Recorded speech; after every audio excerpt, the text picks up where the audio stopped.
Good afternoon, everyone. My name is Rob North, R-O-B, last name is North, N-O-R-T-H, and I'm a detective with Toronto Homicide. This morning at approximately 10:15 a.m., our officers received a call for a person in medical distress at the subway station here at Bloor and Yonge Street. Officers arrived. The young male victim was transported to a local trauma center, and unfortunately that individual has succumbed to their injuries.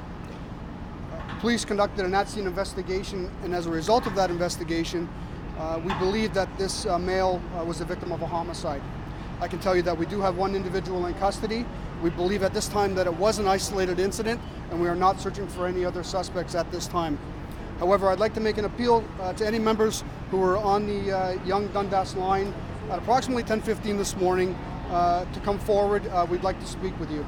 We have reviewed video preliminarily, and I can tell you that there were a number of people waiting for subway service and a number of people who got off the trains who may have information to provide to us. I can take a few questions. Our investigation really is in its infancy, and so therefore I'm very limited on what information I can give you.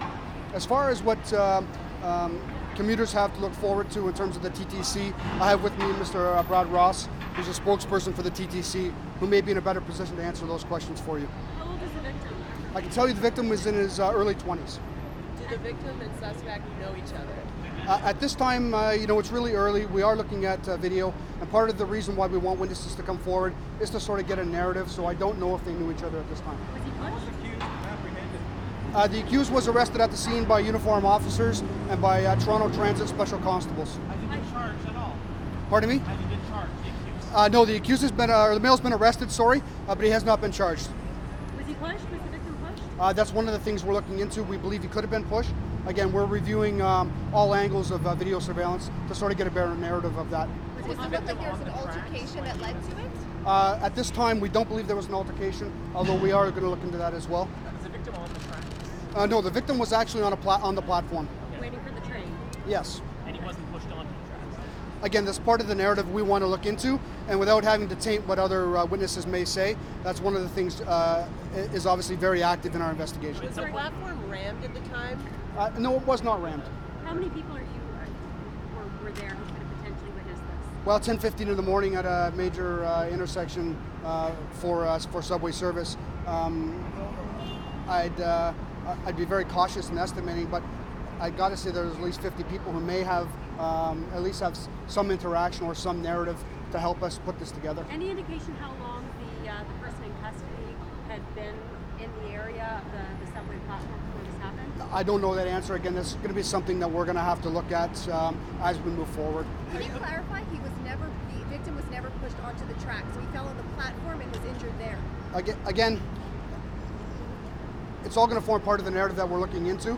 I don't want to commit something that turns out not to be true. So what I'm going to say is the victim was at track level, was about to get on a train, and whether they were pushed or stumbled, it's something we're looking into. Again, we're really early in our investigation, and again, hopefully that's going to be the narrative that comes So out you're of the alleging something happened on the platform. Yes. And subsequently this victim ended up on the tracks and was struck by a train. Yes. Are you looking into the case because it was a really frustrating morning on the TTC that this could be a case of transit rage? Nope, I can tell you that based on our investigation to date, this is an isolated incident and we are not looking for anybody else.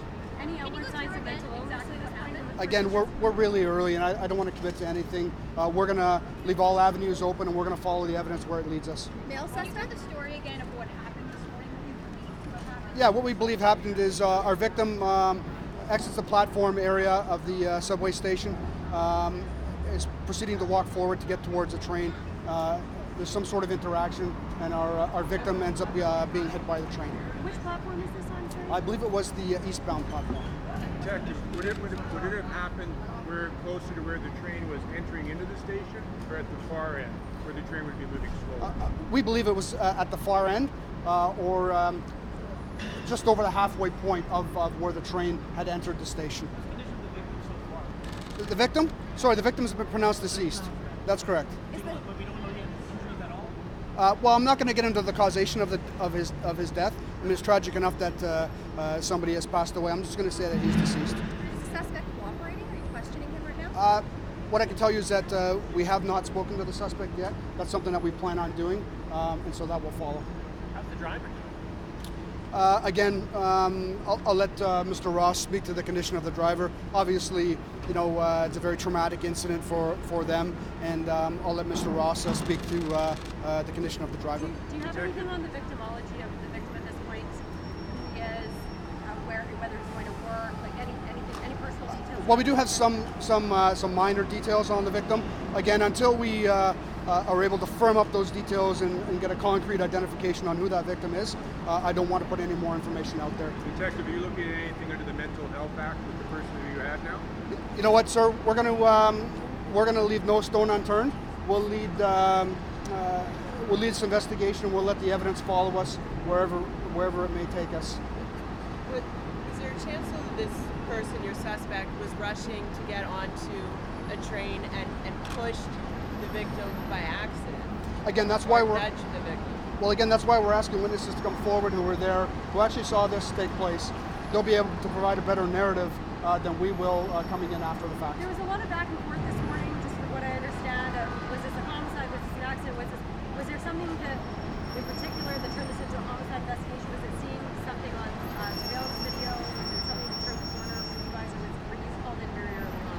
Yeah, you know, CCTV video in the subway system is very clear video, and obviously we've seen something on there that causes us some concern, that causes us to interject ourselves into a divisional investigation. So that's part of the narrative again going forward, and we're going to look at that very carefully. So once the video was seen, it was homicide needs to be called in? That's correct.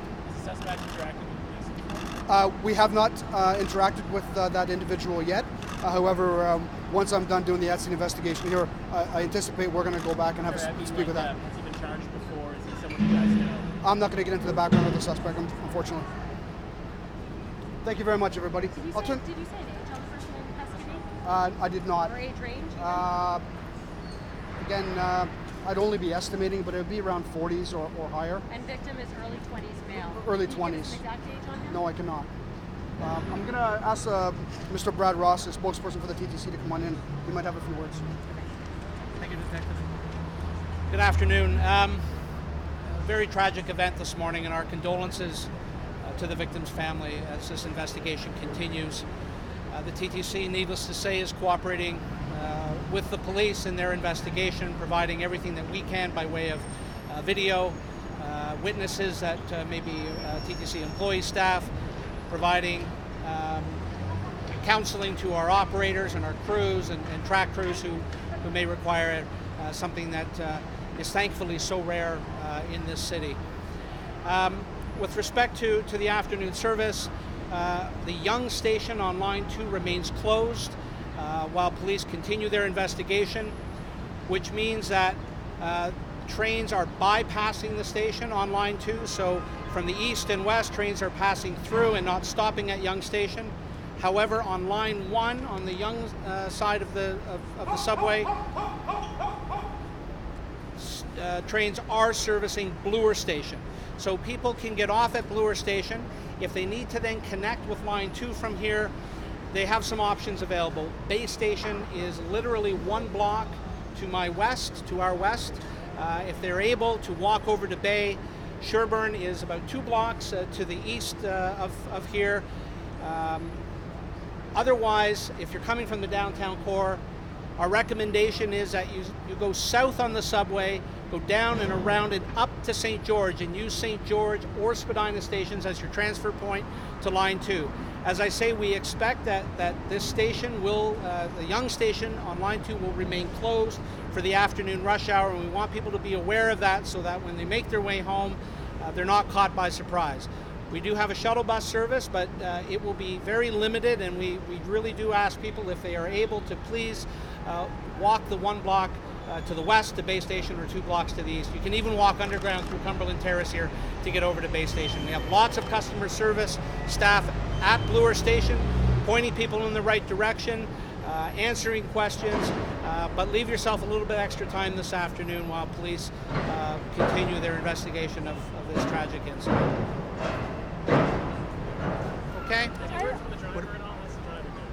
Pardon me? How's the driver of the train I don't know personally how he's doing, but as I say, we do, or she, I don't even know the gender of our operator, but as I say, we provide counseling, we provide peer support, we do everything we can to assist our staff after an incident like this, whether it's an intentional act or an investigation of this nature, as I say, which is very rare, thankfully. So it's something that we do we take great care in making sure that our employees are looked after an incident of this nature. Can you talk about College Street? Talk about College Street, 1 second, Kevin. I'll let the detective speak to what is happening here today, but I can tell you that the last time that somebody was intentionally pushed, for example, in front of a subway was in 1997 at Dundas Station. College Street this morning, sadly somebody did attempt to take their life. It was deemed an intentional act. They left the station, as I understand it, alive. I don't have any update on their condition at this time. What about Pape? Is there an update on Pape? Pape Station was deemed to be an intentional act. That occurred Saturday evening. Police have since corrected their news release with respect to Pape Station. It was deemed an accidental fall originally. Video has since verified that it was indeed somebody sadly did take their life. How busy was the subway platform during that time when that happened? Subway platform at Yonge Station was not busy. This was just after 10 o'clock. It was not a particularly busy time on the platform at Yonge Station. But that's all I'll say on that. Whether or not that played a role or not, that's up to the police, of course. But an obvious question, I appreciate it, is was it busy? Was somebody jostled? I don't know about the latter, but on the former, it was not a busy platform at that time. Relatively speaking, I guess, because Detective North is saying, he was sort of saying he would think that it would be quite busy and there'd be quite but I mean, listen, the obviously TTC, that's a lot busier than it's a lot busier a lot earlier at the peak of the peak, but from a TTC's perspective and perhaps from our customers' perspective who are used to busy platforms, it was not sort of the crush that you saw, say, for example, on January 30th. It was not those kinds of conditions. Just so clear, 3 people have been struck by the train in the last 48 hours? Since Saturday evening, that is correct. Two have been deemed to be an intentional act by those individuals. Intentional and 1 intentional. A suicide. Thank you. Okay, thanks everybody. Detective North, sorry, just to verify, you said that the person in custody was apprehended by 2 Toronto police uniform officers? Yeah, we had uniform officers who arrived on scene. He was being held by special constables, or? No, actually he wasn't. The male was at street level, and based on some investigating that they did, they had the grounds to place the male under arrest, and they did that. We're on street level, like where around here? You know what? Honestly, I really don't know yet. I mean, we're really early. I can tell you we need to debrief those officers once they get back to the division, and we'll be in a better position to understand where they actually apprehended this So they individual. were given a description and they found him in the area at street level. I'm not going to get into really what caused them to form their grounds to arrest this individual. I can just tell you that based on their at-scene investigation, they formed the grounds to arrest this person and did so and transported them to a station. Very shortly after this Very shortly after the And incident. outside the station. That's correct. Okay. Thank you very much, everybody. Thank you.